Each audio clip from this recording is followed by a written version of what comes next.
Yes, ma'am, we shall start. Please do. Please do.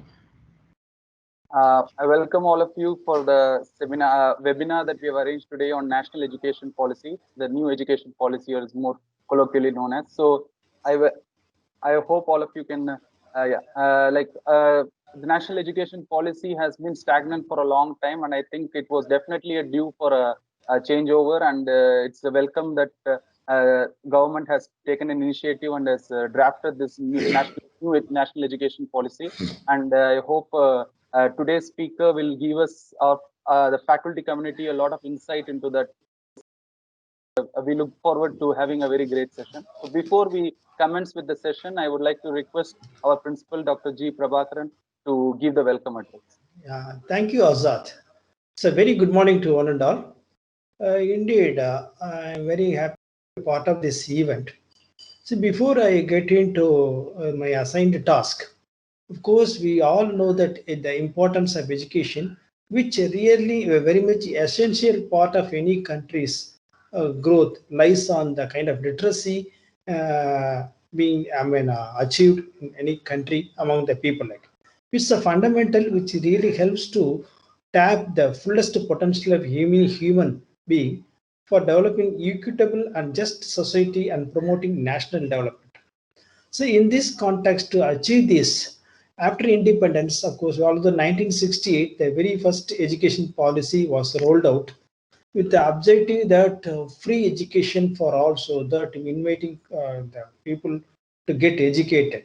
Subsequently, the year 1986, it was revised with right to education, and also it was made compulsory, so that it was very much felt by the government that only through education the government national growth can be achieved. And it was subsequently slightly revised in the year 1992. And the recent one is a national education policy with a revised one. Of course, we all know that 2020 approved by union government, and now it has been launched with the objective that 2040 it will be fully implemented. Actually, a kind of restructuring in school education. It's a comprehensive guideline is being given for India's education. The policy need to be adopted right from the uh, primary stage to the higher education. And earlier it was 10 plus 2, now it is 5 plus 3 plus 3 plus 4. It starts from that crescendo. From that, the age of 3 itself, it starts, goes up to year 18. And then higher education 4 years with the multiple exit option is introduced. MPhil is now phased out. Like that, many changes are there. And also beyond this, to import and ensure that skills required for the 21st century need to be imparted to every student there, so that they come out with the skillful, and they contribute with skill acquired in creative thinking, especially problem solving, and also parallelly along the social, ethical, and like emotional capacities, which are again very much essential to be competitive in this world. So now we have today with us Dr. Mary John, and the former director, Center for Women's Development Studies, New Delhi, is being with us to deliver a webinar on this national education policy. On behalf of our management and faculty members, and on my own behalf, I like to extend a cordial welcome to you, madam, and also thank you for having accepted the invitation being with us today. I welcome our members of the management and professors and faculty members, those who are going to take part. And I expect that this will be more of interactive, so that we'll get to know more clarification through this webinar. With this, I just conclude my welcoming address, and thank you. Thank you, sir. Before we again commence the webinar, I would like to introduce our speaker for the session today. Dr. Professor Mary E. John is the professor at Center for Women's Development Studies, New Delhi. She was before a director of the same center from 2006 to 2012.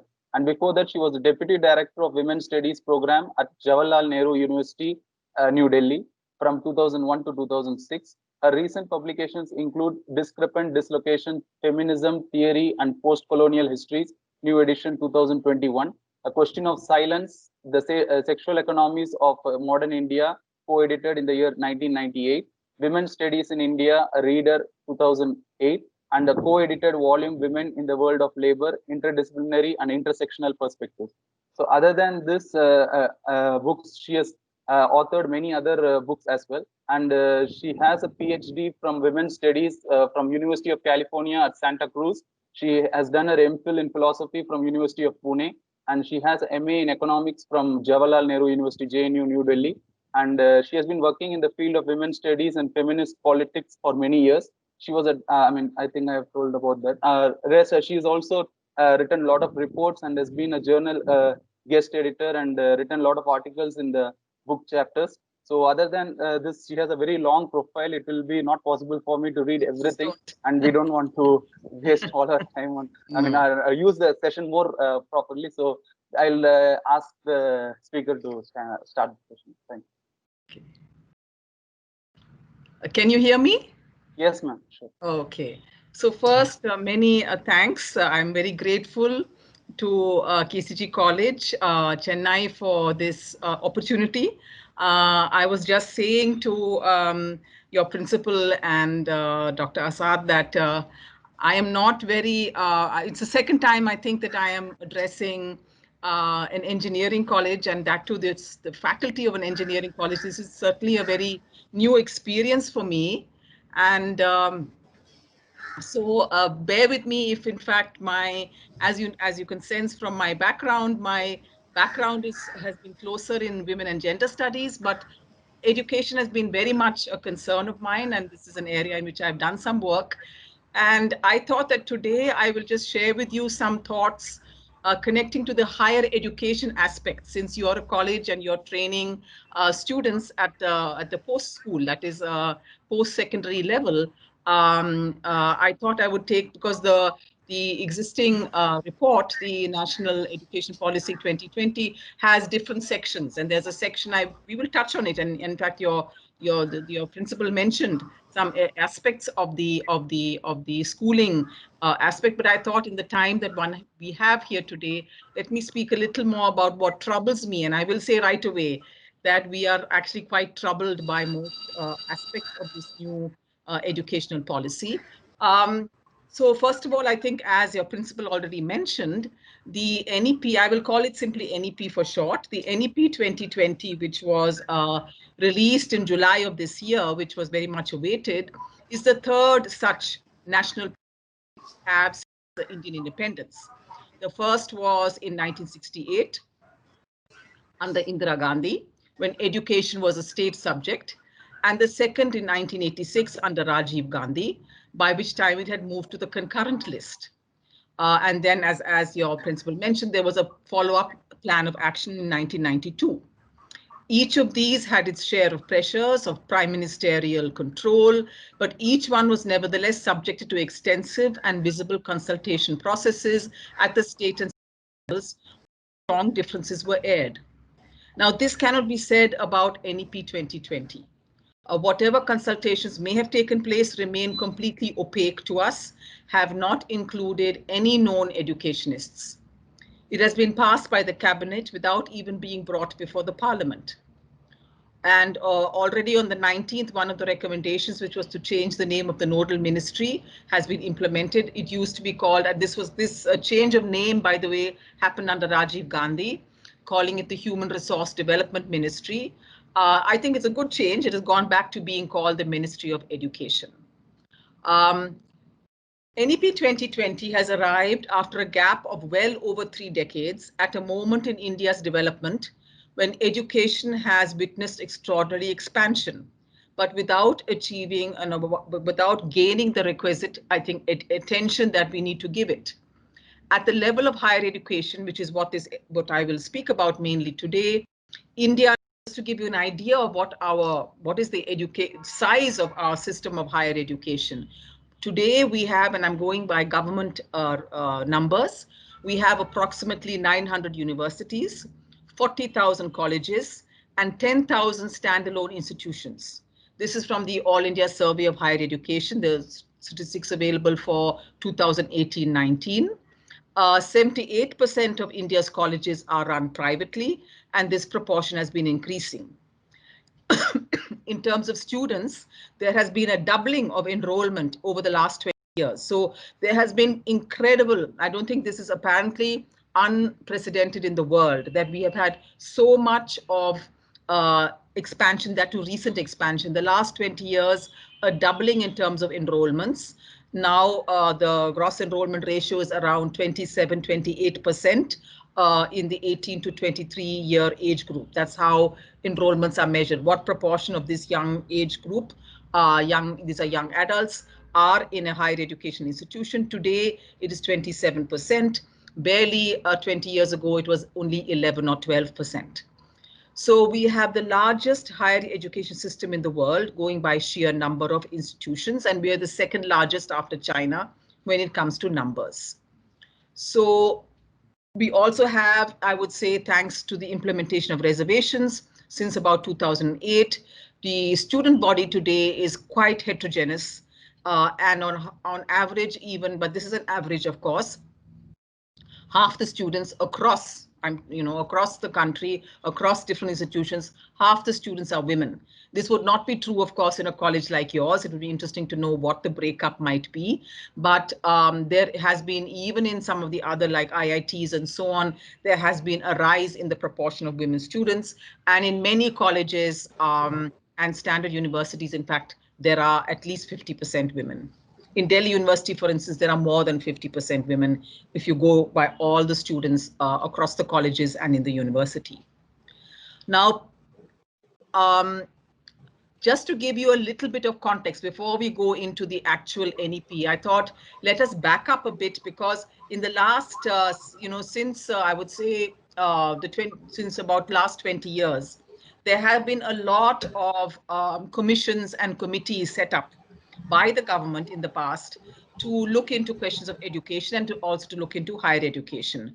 So, for instance, under the NDA government, which was 1999 to 2004, there was the Kumar Mangalam Birla and Mukesh Ambani were members of, these were, of course, as you know, these are our business leaders. They were part of a special group that had been set up to guide the financing of education, health, and rural development. And they had a policy, they also introduced, this was about 20 years ago now, they introduced a policy framework for higher education, which expressed full faith in a future made up entirely of privately run universities, with entirely market-driven issues of appointment, fees, and so on. Subsequently, under the UPA government, there were two subsequent reports that emerged under the respective commissions and committees. One of these was called the National Knowledge Commission report, NKCR, which was under Sam Pitroda. And the other one was called the report of the Committee to Advise on Renovation and Rejuvenation in Higher Education, which was better known by its chairperson, the late Yashpal, who was, as you know, a very well-known physicist.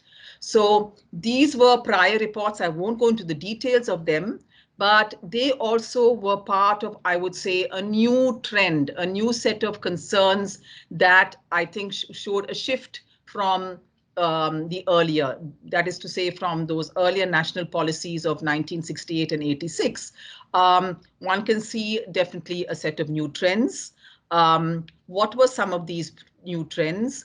That growing, one of the big ones was that even though higher education was still thought of, and this is unlike what Mukesh Ambani and Birla had to say, these new reports said that the state has to be a central funder of higher education, but these new reports also made much more room for private funding in education. And as I think many of you know, it is in the South Indian states like Kerala, Karnataka, Tamil Nadu, and Andhra that already in the 1970s, private players have been entering higher education, especially in professional higher education. And if you like, we can talk about this later.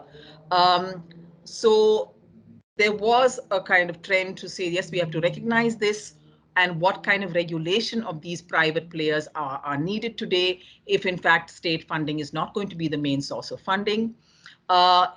in the 11th plan, of course, now we don't think in those terms anymore, but in the 11th five-year plan of 2007 to 2012, the UPA government at that time made the unexpected move of actually putting in a lot of state money into higher education and into education. It was in fact informally called the education plan, because so much money came. In fact, 90,000 crores came for higher education alone. And it was during that time that many new central universities were started. I think there's one in Tamil Nadu as well. So this mix of efforts, both private and state funded, and a lot of new bills were also sought to be introduced at that time under Kapil Sibal, who was at that time the education minister. He tried to bring in many new bills, but then due to the change of government in 2014, many of those bills were not passed. So I'm just indicating to you that there has been a lot of churning, there has been a lot of rethinking, a lot of questioning, a lot of debate, and a lot of contradictions and a lot of disagreements. Even with these earlier kinds of efforts, many of us were not entirely in agreement with the new trends and so on. And yet, but at that time, at least there was space for discussion. There was space for, bringing up these issues and so on. So what is very confusing for us today is that in the last few years, we have been told, at least I think for last 3-4 years, that the new government was going to bring in a new educational policy, that this was a very central part of its overall mandate. And so we have been waiting. And I don't know how much you're aware, but in the last 4 years, there have been at least 5 different versions of this new educational policy. And this is why, many of us are feeling extremely, confused as to what is happening. The one version came out in 2016. Then it was followed by another version. Some were very short. Some were as short as 43 pages. Some were almost 500 pages long. One was under the chairpersonship of TSR Subramaniam. Subsequently, it didn't come out with a final version, but some version was leaked to the press and it made an appearance. But then that version was taken away. It was taken off the ministry's website. A new committee was formed in 2019 under K. Kasturi Rangan, which were again produced. It was called the Draft NEP 2019. It had a shorter version and a longer version. And finally, we have now 2020 NEP. There are actually 2 versions even today. And I have just, we are not very clear it is not clear which is the correct version. One version has a clearer cover with color, the other doesn't have. So we are assuming that the one with color is the final version. They are not identical, by the way. Okay, so and even more surprising, and I would invite you to take a look at the version that is up on the website. There are no authors. There is no committee mentioned. We don't even know, what the ownership of this particular version is. So it's a very, very unusual and very strange situation to be in. Here is a government that seems to be unable to actually come out with a document. It's coming out with different versions. Different versions are being brought in, being removed. Final version, it's not even clear which one is the right one. So this by way of context. Next, however, I want to get into the content of it, because that's actually what we should be talking about more. And the content of it is extremely tricky. I'm calling it tricky because it has a very nice language. And I will give you a quotation from that to give you an idea. There is a very very positive sounding, a very how shall I say, vibrant sounding language of inclusion, of new possibilities, of integration, of change, and so on, all for the better. And then there is another language which is not so clear, but which you can see between the lines. You can see there is another language which is not so open, not so inclusive, and in fact raises many, many doubts for us. So what I want to this is the main point I want to share with you here, is that there is a kind of double structure to this report. So on the one hand, it says, let us name the problems of higher education today. And if no, on education more generally and higher education included, the single biggest diagnosis of what is wrong with our system today is what they call fragmentation. They say that fragmentation, the division of our systems into different, for instance, the fact that there are engineering colleges or medical colleges and so on, which are standalone institutions, and that universities have certain disciplines, but not necessarily all disciplines. This they call fragmentation, and they say this is the single biggest problem. And so the biggest solution for that problem is to integrate. And so they talk about knowledge clusters. Even schools are now being called knowledge clusters, where and multidisciplinary knowledge clusters. The term multidisciplinary, by the way, is a very, very favorite term. You know, I did a kind of word count in the report, and the term multidisciplinary appears as much as 70 times in the report. We don't know, it doesn't tell us very much about what it means by that, but it's used a lot. And the other term, holistic, is also used a lot. It appears over 40 times. So let me give you a quick paragraph in case you haven't read the report. Let me give you a paragraph which sounds really terrific, which sounds very, very positive. And this is from page 33 of the report. It says, given the 21st century requirements, quality higher education must aim to develop good, thoughtful, well-rounded, and creative individuals. It must enable an individual to study one or more specialized areas of interest at a deep level, and also character, ethics, constitutional values, intellectual curiosity, scientific temper, creativity, spirit of service, and 21st century capabilities across a range of disciplines, including sciences, social sciences, arts, humanities, languages, as well as professional, technical, and vocational subjects.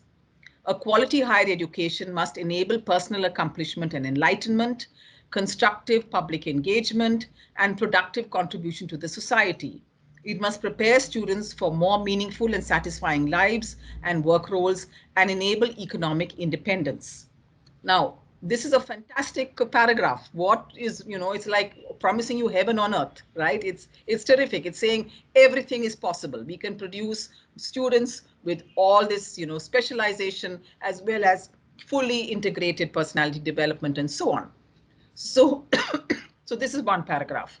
Then let's look at the next paragraph, which is very short, only 3 lines. The next paragraph says, for the purpose of developing holistic individuals, it is essential that an identified set of skills and values will be incorporated at each stage of learning, from preschool to higher education. Okay, now this may not sound particularly problematic. Why shouldn't there be, you know, a notion of stages?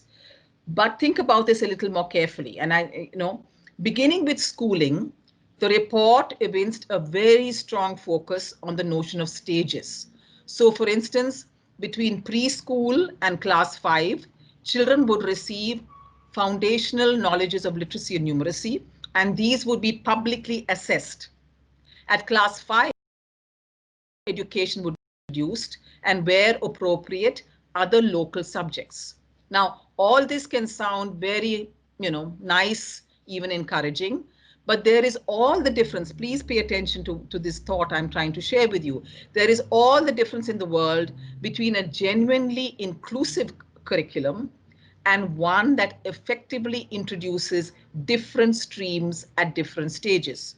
Because my question to you would be, in class 6, who is going to opt for vocational studies? If vocational studies are going to be introduced in class 6, I would like to know who is going to join that course. Are urban middle class boys going to join and start studying vocational studies in class 6? Please let us ask ourselves that question. In the case of higher education, this stage-wise thinking has been taken to extraordinary levels. Firstly, the entire system is to be revamped in a crude imitation of the US structure of higher education. And I think the principal mentioned that there's this new system. The term liberal arts education is being used a number of times to describe this new trend. And in fact, it's very negatively, it criticizes the report the tendency in India to specialize already at the undergraduate level. So higher education is to be transformed over the next decade into a 4-year undergraduate degree program, followed by a 1-year master's program, and then doctoral research. The existing affiliating university system is to be scrapped altogether, and in its place, there's going to be a 3-tiered structure composed of autonomous colleges, teaching-centric universities, and research-centric universities. So a 3-tier kind of structure with different sizes, numbers of students for each of these. So no more systems of the old system that we had from colonial times of affiliation, that will be stopped. Now that may be I think we could discuss this. I am not a fan of the affiliating system. We certainly need change here. But to me, one of the most problematic aspects of the new stage-wise thinking is that there are to be exit points at all stages. So after 1 year of an undergraduate course, you can leave with a quote unquote certificate. After 2 years, you leave with a quote unquote diploma. After 3 years with a basic degree, and after 4 with a chance to move on to post-graduation. So I hope, I don't know if I'm making myself a little clear now, but so on the one hand, there are grand claims about integration, giving you a picture of complete inclusion. And on the other hand, there are equally frequent and much more specific claims that speak of difference. And these are not benign differences, these are differences. Vocational open learning and all these are so integrated in this new system that they're talking about to be genuinely advantageous to elite students. What this new NEP 2020 is rolling out is a multi-pronged hierarchical structure, whether this be through different types of institution, whether this be through and streams, or in terms of years of education. So in the name of integration is actually introducing many, many more differences than we currently have. And in my view, those are not benign, those are actually going to be unequal. Because what are you going to do with a 1 year of undergraduate? What if somebody's being pushed out after 1 year with a certificate? What are they going to do with that 1 year certificate? So the other issue here is the question, and this is, I don't know how this is a matter in your in colleges like yours, but for us in who are part of the mainstream educational system, one of the most important issues is that of genuine inclusion in terms of students. That is to say, recognizing different levels of advantage and different levels of disadvantage. Okay. Now, in the NEP 2020, there is one kind term that is being used to describe those who are disadvantaged in some way. And this is the SEDG, that is to say socio-economically disadvantaged groups and regions. It's never spelled out to us. It's simply called SEDGs. Sometimes it seems to refer to groups. Sometimes it refers to regions. Okay, so there is no spelling out of what criteria are, who are members of this group. The kinds of criteria we've had in our system so far, the scheduled castes, scheduled tribes, the OBCs, these are mentioned a few times.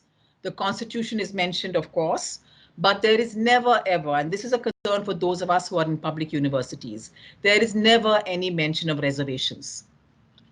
In fact, when it comes to discussing faculty, the only criteria that is mentioned is merit. And in the draft NEP 2019, one of the positive things in that draft was that they said that we should now fill up all vacant positions. Not only that, but that all temporary and ad hoc teachers should be made permanent. So this was, I don't know what the practice is in Tamil Nadu, but where I live in Delhi, we have more ad hoc, more temporary teachers in our colleges and universities than permanent staff and permanent faculty. And this has been to the detriment of our teaching systems. So we were very happy to see in the NEP 2019 that this was to be ended. But what do we see in the NEP 2020?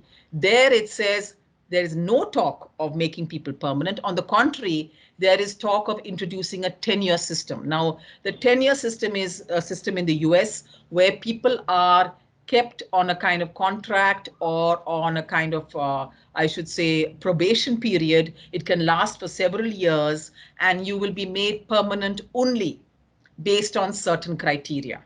All right. And the criteria, again, are not very clearly spelled out in the NEP 2020, but some of the criteria are things like leadership qualities and loyalty.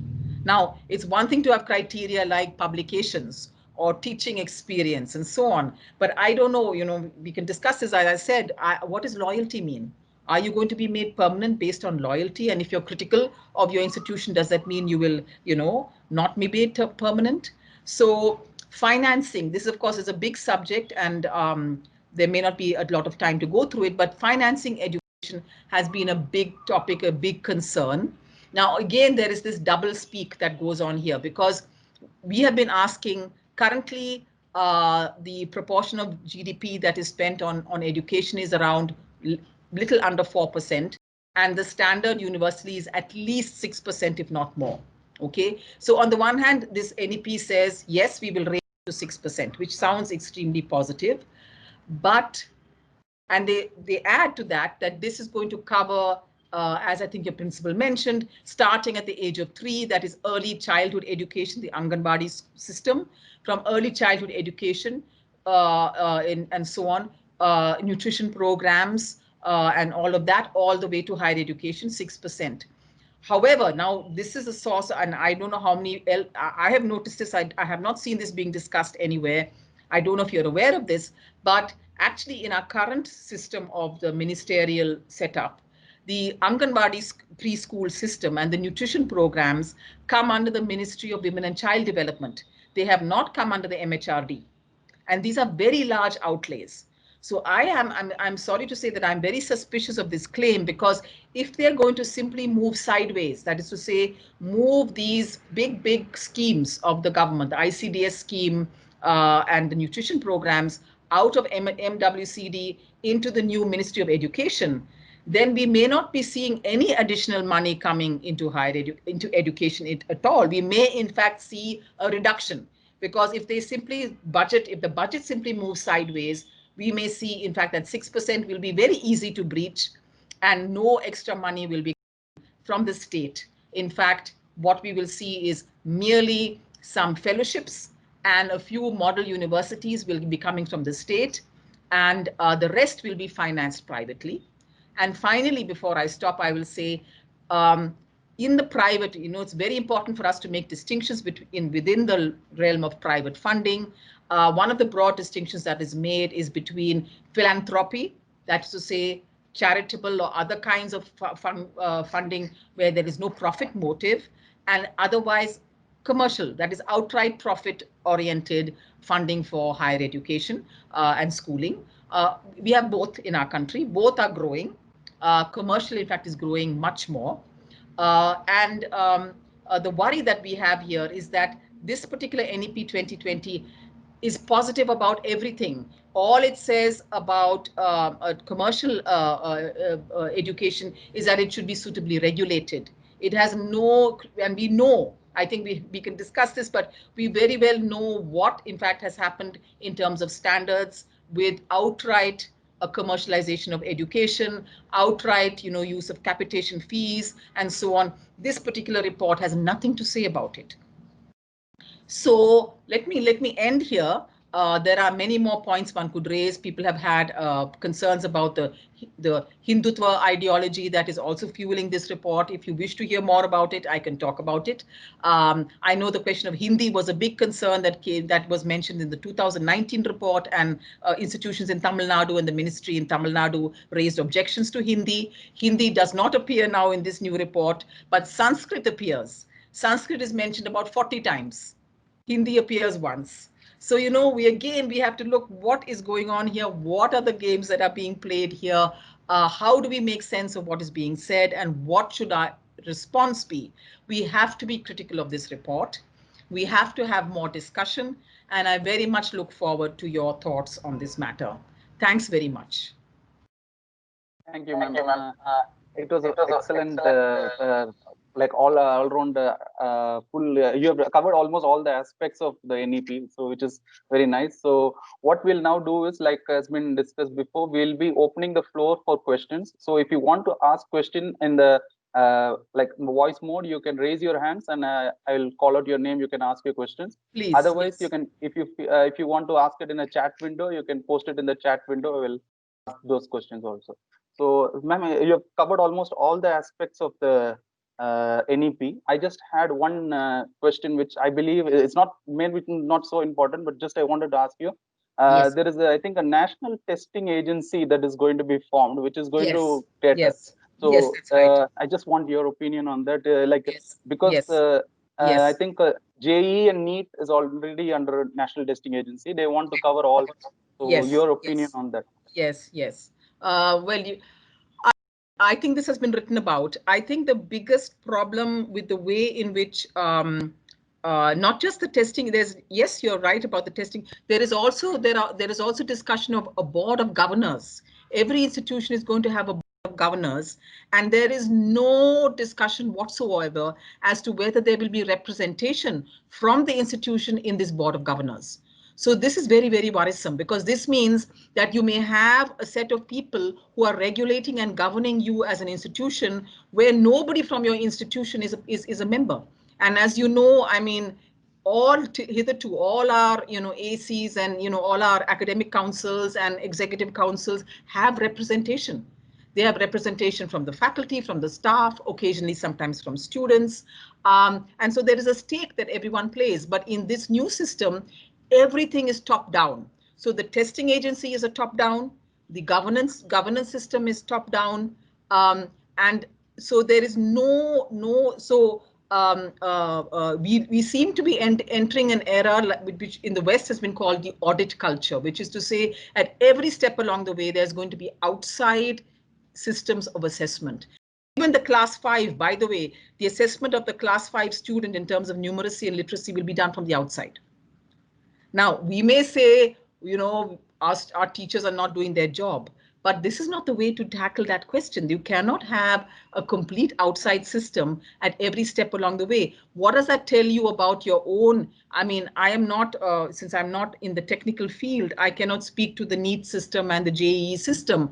But what is the relationship? There should be a relationship between even the JEE system and your own examination system that you yourselves have, within which you actually, if there is going to be no connect whatsoever, and then what is the incentive from within to actually make this wonderful integration and holistic, kind of system that they talk about? So I see, and of course, the other point is that all of this is coming directly under the central ministry. As I mentioned earlier, in the first time in the 1960s, it was a state subject, education. It moved to becoming a concurrent subject. And now, even though it is still a concurrent subject, there are signs now that they want to make it a central subject. That is to say, what is the role of the states? States are playing a central role in our educational system, and for a good reason. We need a federated system with a language policy that is appropriate for each state. It looks to me that this system of testing, this system of governance, will be entirely managed by the Prime Minister's office. Thank you, ma'am. We have another question from Assistant Professor Mr. Sadasivam. He is asked, will NEP favor more privatization in education, or will it be advantageous to higher education institutes? Yes, absolutely. No, absolutely. And not only that, it will be advantageous to commercial-minded players. And as we know, the commercialization of higher education has not been for the best. Many politicians are indeed also, running institutions on a purely profit-based basis, where there is no clear, they're only saying the role of the state will be regulation. We don't know what regulation means. It means that fee structures are going to shoot up. It means that what kind of inputs, reservations, I think, are out of the window. Commercially minded institutions are not going to be interested in bringing in students from rural areas or students from socially disadvantaged backgrounds. We may well see a loss here. We now have a wonderful situation where half our students are SC, ST, and OBC. I think that's a tremendous, as a teacher, my classroom is much, much better for not having an entirely upper caste body of students. and so on. I think there are issues regarding minority members. There has been no reservation on that front, and so certain minority groups are not well represented in higher education. But I fear that this wholesale backing, where is the state money coming for nutrition programs, for Anganwadi programs, and for a few fellowships? That's it. That is the state funding that this new NEP is promising, nothing more. And that to me is a very worrisome development. Okay, ma'am. Yes, ma'am. The next question is from Assistant Professor Vijay Raghavan. He's asking whether the new education policy focuses on formative assessment rather than summative assessment. Why not we use both? Because formative assessment means nesting students' learning throughout a course, whereas summative assessment means after the students finish the course, what they have learned, which is also very important. Yes, I agree with you. I think you've said it very well. And you want to, after all, the best, yes, there may be for reasons of standardization and so on, you may need the summative mode because one college or one university may be, grading students very highly, and other colleges may be very strict, and then you will have mismatches if you just go by grades or percentages. So yes, I agree that there can be both, but what we are seeing is a tendency towards the latter, and because the question is learning. See, it's one thing to do an assessment at the end of the day when you want to get into an IIT or you want to get into an REC or whatever, or you want to get into a medical college. But what is education? Education is learning. We want to see learning take place, right? We want to see students genuinely learn and move forward from stage to stage. Who are the best to actually make that happen? And what is the climate within which that learning happens? That climate happens when, in fact, the teachers who are teaching you are indeed the ones who are assessing you as well, and who are in a position to give you feedback, and who are, to see where the problems lie. If only some outside examiner is going to be checking on you, it will actually create a very alienating environment for learning. Thank you. Madam, Yes. This is Prabhakaran. I have some few questions, madam. Yes, please. Especially in the restructured schooling education, yes. 5 + 3 + 3 + 4, only at the age of 18 they come out of schooling. Yes. Correct? If that is the case, as of now, those who likes to do diploma program or ITA, after 10th, they have a provision to move to that stream. Yes. Is there any such provision in the present NEP 2020? See, we don't know. They haven't spelled out. Many things are left vague. What I indicated to you was that from class 6, they're actually introducing what they call vocationalization. Vocational, okay. You see, this is the tricky thing. Class 6 student is having vocationalization. So my big question mark is, who is going to be encouraged to enter that stream? My fear is that the student who's quote unquote not performing so well, whose skills are not so great, who's in a maybe slightly rural backward area, they will be pushed into the vocational stream already at class 6, not after class 10. Please think about this. Yes, I do understand. Yeah. Okay, that. And another question is that the multi-exit option there in the higher education, madam. Yes. Is there any age limit mentioned there in the NEP, madam? Because sometimes after first year they go for taking up some other assignment. After a few years, they can join back in abroad universities. They have such kind of provisions. Yes. Age limit is not there for it. Strictly speaking, for education there should be age limit. Whereas, do you have any such kind of age limit in the present NEP? Age is not being mentioned here, nor is re-entry being mentioned. See, if you talked about exit and re-entry, you are right that in the West, there's the concept of the re-entry student. Students who at certain ages may have dropped out of school and so on, and wish to now at the age of 30 or so, they wish to maybe study further and they can't go back to school at this stage. They are allowed to enter at the college level under special kind of programs. None of this is being discussed. No, this is about exit. This is about, and my fear again is, who are the ones who are going to exit after 1 year of you tell me. I would really like to hear from you. You have an engineering program. What will a student who has done 1 year of your engineering course and is then pushed out because their grades are not very good, what are they going to do with that 1 year certificate? Actually, in some foreign universities, they do have that 1 year is a certification, 2 years means diploma, third year if they complete an exit degree, and final year 4 years means honors degree. And the curriculum should have been designed in such a way that it should be compartmental.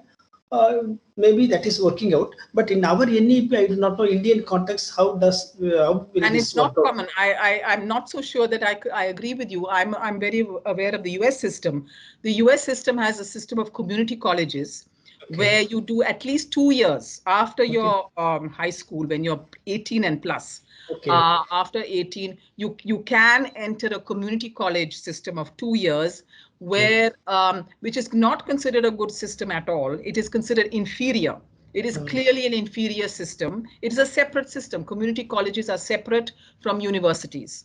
In universities, you have a 4-year program. There are no exits before 4 years. Yes, madam. You do a full 4 years, and many students who are, because of poverty, let us be very clear, there is the poor students in the US, often people of color, who cannot afford the extraordinarily high fees that are charged in America for studying in college. They go to community colleges, and if they get a chance, they try their level best to move sideways outwards into the universities. Okay.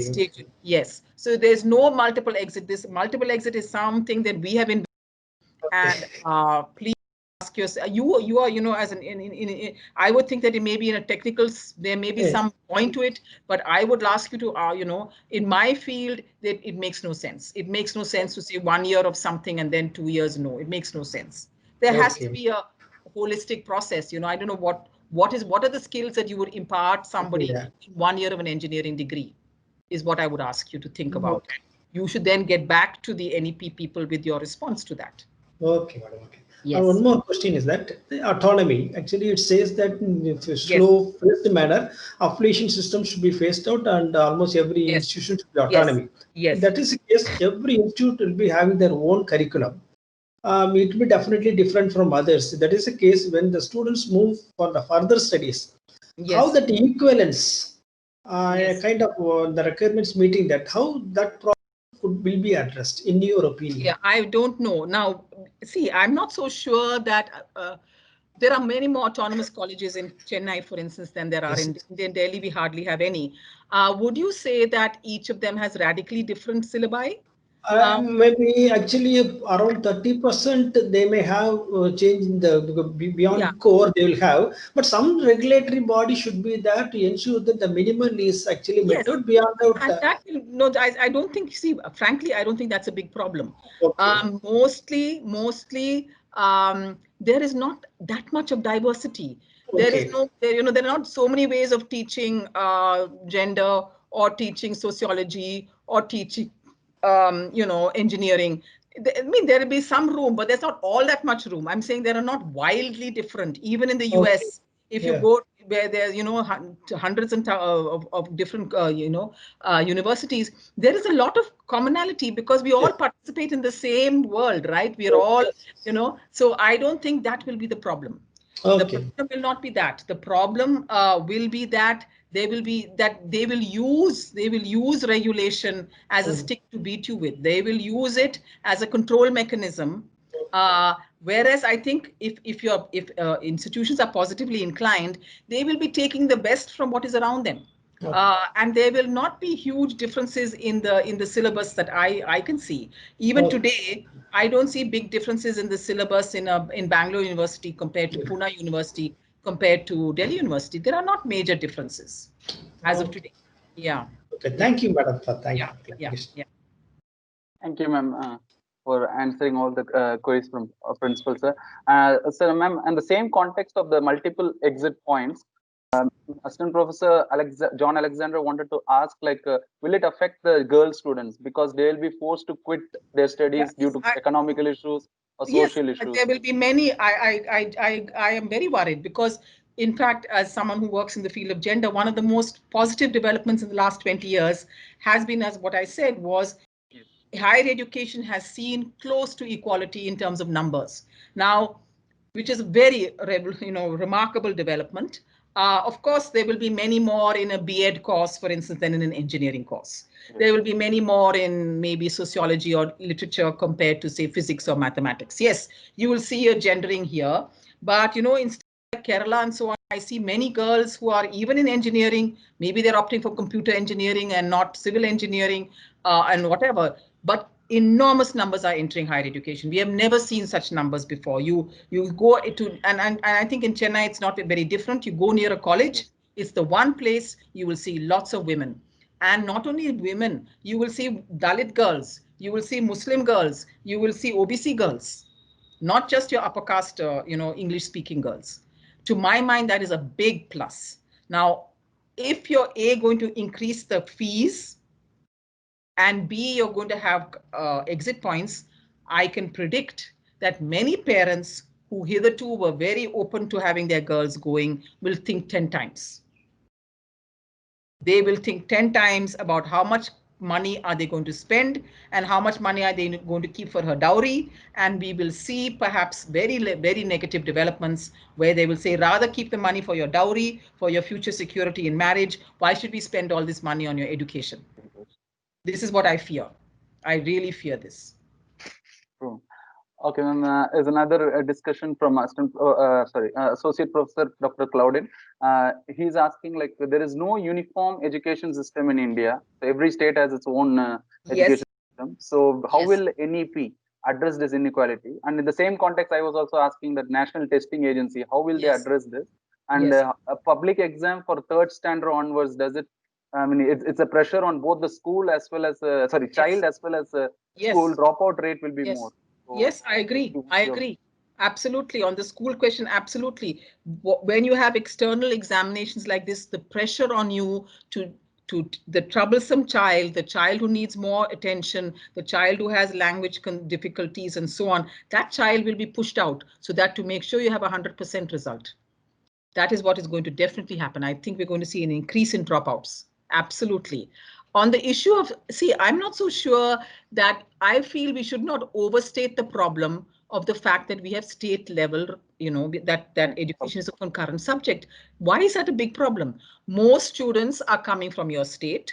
Most students are looking for jobs in your state. Most students are having the language of the state. That's fine. The size. Some students want to move from one state to another. Fine, figure out a system for that. But let us cater to this. I'm by the way, I'm not into a sons of the soil policy. That's not my concern at all. Of course, students must migrate where they wish. But let us develop to its fullest the state capacities of each state. Let Tamil Nadu develop to its fullest a language formula that works for you, that is actually connected to the school systems that you have, and so on.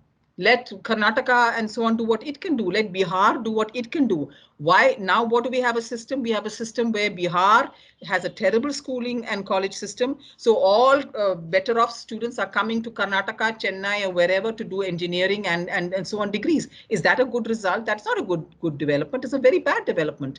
Let there be better development of schooling and colleges in Bihar, which is not, again, don't get me wrong. I am not advocating son of the soil at all, or reservations at the level of state. No, I am saying give states full powers to develop at the state level, because language matters, because your social and backgrounds matter, because you can study best with people of your similar language. Develop that to its fullest, and then work out systems of mingling, of exchange, of joining, and migration. Maybe all those things can be brought in, of course, but surely we should maximize first the state potential and then go forward from there. True. Yeah. Another question or a discussion from Assistant Professor Dr. Gladwin Pradeep. So he wants to know that AICT still does not issue equivalent certificate to IITs, who are also not, deemed universities. So what will happen to the deemed university in this new NEP policies? Will they get equivalence from AICT? Or I don't know. Those are details that have yet to be worked out, but they've been saying this for many years now, that the deemed university system is going to be stopped. So there are many doubts, both regarding IITs as well as IIMs. I don't know if you've seen the news recently. There's been a backing and forthing about how much autonomy should IIMs have, and now I think the government is begun. You can see, on the one hand, in NEP, there should be full autonomy. But look, the government is already not liking the fact that IIMs have more autonomy than they feel they deserve. They also now they want to play a controlling role. So they're not even going by their own claims. They're not even going by their own principles. So the status of IITs and so on definitely needs looking at. But in those 20, 30 pages of this document, nothing is there. Now, we can hope that perhaps in a few years, there will be what is called a plan of action document, a longer document that will spell out these points. But as of now, it's a very airy-fairy document. That's what I would say. Yeah, it doesn't give us those informations. Yes, ma'am. And now, Professor John Alexander wants to know, like, what challenges should a private school or a private college teacher like us expect, Yes. if at all any, like what challenges we should be facing, like in this new education policy? No, that's a very good question, a very good question. And I think you need to think about it. You would be the best people to know what are your current challenges. See, it's not that nothing has changed. Already in the last 10, 20 years, there have been changes from before.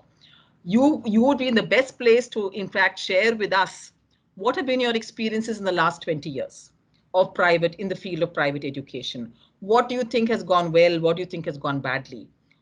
Where do you find a positive relationship with your board of governors or whatever you call them, your systems of regulation? What kind of fee structures do you have? What kind of state support do you receive? What kind of students have you been getting over the years? Because unless we have a sense of that trajectory, then it's difficult for me to tell you what will happen now. What will happen now with the new NEP is that whatever little government support you get will go. There will be no government support. At best, you will get a few fellowships for so-called maybe disadvantaged students.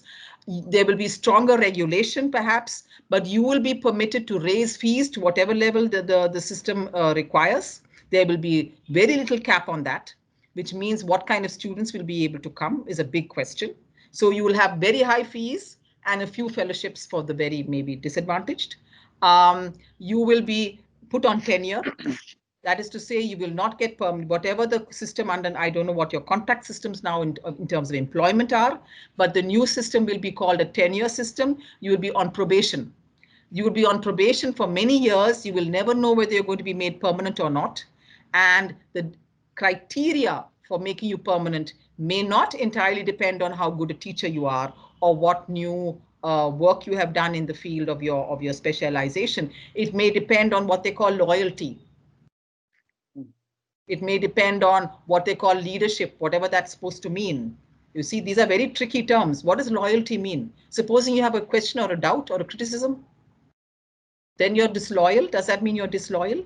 So who will speak up about what issues under such a system? So we're looking at higher fees, more insecurity for faculty, and more regulation from outside. And please, I mean, in fact, I would encourage you all to think about this more, because we don't hear enough from the private educational world. We hear very little from all of you. We are in the state sector. I'm supported by MHRD, or now it's called MOE. I'm in a research institution with money from MOE. So we are fighting the battles with the state, with the government funding. You all should be putting your heads together and with other institutions like yourselves, and look at the experience of private education. What have been the pluses and minuses, and what are the likely things that are going to happen now? It's very good to hear from you on these matters. Yes, ma'am. So yeah, we will just round up with one last question, ma'am, from Professor Sadasivam. So I think you already touched on the topic of language issue. Yes. So like for Tamil Nadu, we always have the language-centric government.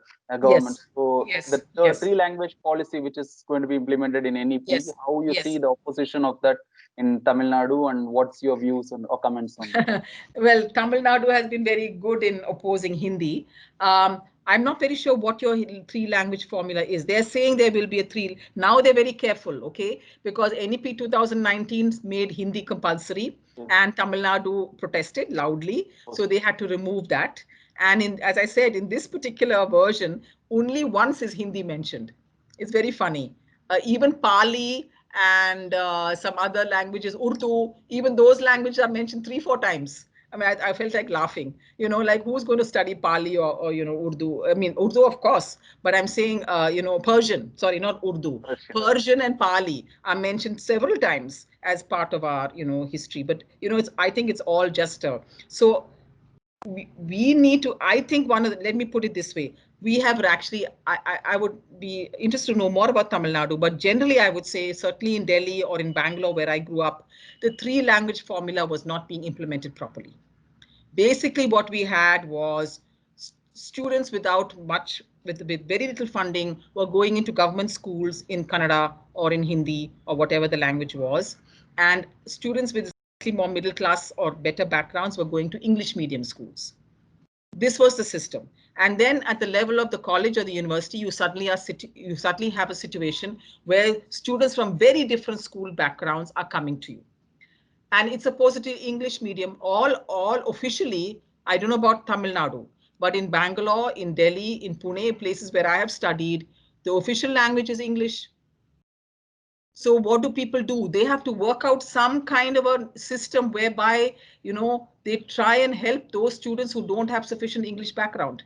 We don't have textbooks in our languages. I don't know about Tamil Nadu, whether you have actually got good textbooks.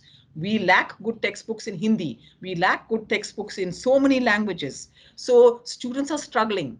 So we have not solved the problem, which is another reason why I feel that it should be at the state level that we actually solve the problem better, that we create materials. I mean, they talk about translation in this report, NEP 2020, they say they're going to do translation. How many things are you going to translate? Can we translate the world's writings in English into Tamil and into Malayalam and into Hindi and Urdu and, into Gujarati? No, it's not going to happen. So we need to be much more creative in our respective states about how to take full advantage of the linguistic resources that we have. What does Tamil as a language give you? What are the resources available to you in that language? What are the resources that are available to you in English? What other third language would you bring in? My fear is that they're going to make it a third language is going to be Sanskrit. If you ask me, they so many times mention Sanskrit. My prediction is that Sanskrit, and a lot of students, I don't know about here, but in Delhi, a lot of students take Sanskrit. Why? Because it's a quote unquote scoring subject. All they have to do is to mug up all the grammar and reproduce it in the exam, and they get 99%. So they opt for Sanskrit. It's a meaningless thing, a completely meaningless thing. Tells us nothing about our history, nothing about the texts that we have been reading or that make up so-called ancient India or so on, nothing of the kind. So again, I would say in Tamil Nadu, what has been your language experience? What are the skills and what are the linguistic resources that your students have? What are the inequalities in terms of English versus Tamil that you encounter in your students? We need to think about this more creatively. Yes. On the same context, I just want one clarification from you, ma'am. I think that in most of the protests that Tamil Nadu put against Yes. the NEP, they projected that you have said Sanskrit, but they projected that there'll be no choice, so students will be forced to study Hindi, even though it's not on paper. Yes. In practice, it will become. So what's probably you agree? Yeah, I mean, I can't predict all that. Probably yes. Probably yes. Probably that's what's going to happen. Yes, it's not as though they're third Malayalam or Kannada, who will teach it, and so on. Yes. Absolutely. So that's the prediction. Yeah. Okay, ma'am. I think it was wonderful and it was very nice of you answering all the questions and discussions very patiently. And I think we still have a lot of questions in the chat window. For the want of time, I can mail it to you, ma'am. You can answer it for the mail. Please do. Yes. Thank you very much. I really enjoyed this interaction, and thank you for calling me. Yes. Thank you very much, madam. Thank you. Thanks a lot. Thank you. Bye-bye. And we'll definitely want to interact with you in future as well. Please, I'd be very happy to do that. Next time you should tell me more about your situation and I will respond. Yes. Okay. Bye-bye. I give a formal vote of thanks and we can. Oh, yes, of course, please. Yes. Yes. So I would like to thank all the faculty members who have joined in for this wonderful session. And I would like to also thank the management for setting up this platform for us to have this session. And also, of course, I would like to, last but not least, I would also like to thank the speaker for gracefully accepting our invitation and honoring this, making this an enjoyable session and making everyone really interactive and very expressive and delighted to have you, ma'am. And that's it, ma'am. Thank you very much. Thank you very much. Thank you.